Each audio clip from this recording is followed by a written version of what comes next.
ప్రియులారా, మన ప్రభువైన అయిన యేసు క్రీస్తు నామంలో మీకు శుభోదయం.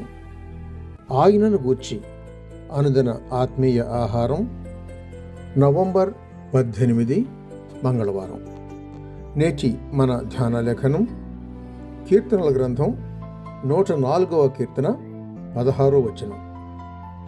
యెహోవా వృక్షములు తృప్తి పొందుచున్నవి, ఆయన నాటిన లెబానోను దేవదారు వృక్షములు తృప్తి పొందుచున్నవి. వ్యాఖ్యాన అంశం: దేవదారు వృక్షాలు దైవ ప్రేమ చిహ్నాలు. వ్యాఖ్యాన అంశం: దేవదారు వృక్షాలు దైవ ప్రేమ చిహ్నాలు. వ్యాఖ్యానం: లెబానోను దేవదారు వృక్షాలు క్రైస్తవునికి ప్రతీక. దేవుని ప్రతిబిడ్డ విషయంలో ఇది ముమ్మాటికి వాస్తవం. మానవుడు నాటినవాడు కాదు, మానవుడు దేవుని చేత నాటబడినవాడు.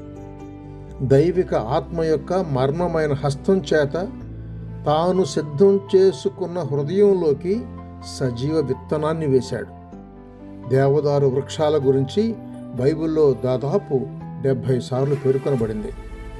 బైబిల్లో మరే వృక్షం కన్నా ఈ వృక్షం గురించే ఎక్కువగా ప్రస్తావించబడింది.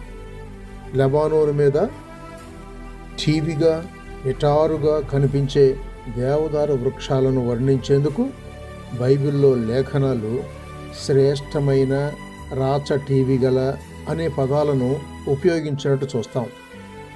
పరమగీతము గ్రంథం 5వ గీతం 15వ వచనం, అలాగే యెహెజ్కేలు గ్రంథం 17వ అధ్యాయం 23వ వచనాలు చూడండి. ఆధునిక అటవీకరణలో తర్ఫీదు పొందిన వారు మొక్కల ప్రపంచంలో మకుటాయమానమైన శోభగలవి అని ప్రశంసిస్తారు ఈ వృక్షాలని. యెహెజ్కేలు ప్రవక్త అదే 17వ అధ్యాయం 22వ వచనంలో మెస్సియను దేవదారు వృక్షపు పైకొమ్మగా, దేవుడే తీసి నాటే పైకొమ్మగా ప్రవచనార్థకంగా పోల్చాడు. ఈ వృక్షాలు మానవ నీటిపారుదల ద్వారా తడిసిపోని ఎత్తైన బండపై నిలుస్తాయి. సృష్టికర్త అయిన దేవుడు వాటికి జీవజలాన్ని సరఫరా చేస్తుండగా గట్టిగా, ఎత్తుగా దేనినైనా తాళ్లుకొని నిలబడుతూ ఆయన మహిమను చాటుతూ ఉన్నాయి. విశ్వాసి విషయంలో కూడా ఇది ఖచ్చితంగా అంతే. విశ్వాసి ఇంట్లో పెరిగే మొక్క కాదు. ఇరుకులు, ఇబ్బందులు, శోధనలు, సమస్యలు ఇలాంటి వాటి నుండి ఆయన ఆశ్రయం పొందినవాడు.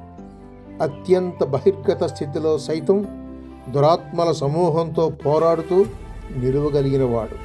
శాశ్వతమైన దేవుని విశాల రెక్కలు ఎల్లప్పుడూ తాను నాటిన దేవదారు వృక్షాలను కప్పుతూ కాపాడు రీతిగా తన ప్రాణమిచ్చి రక్షించిన క్రీస్తు ప్రభువు కరుణారుణ కాంతుల్లో జీవింపజేస్తున్నాడు.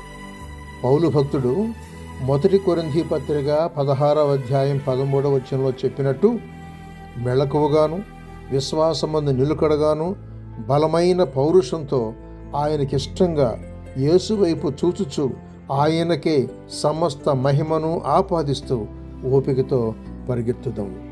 శుభములతో వందనాలు.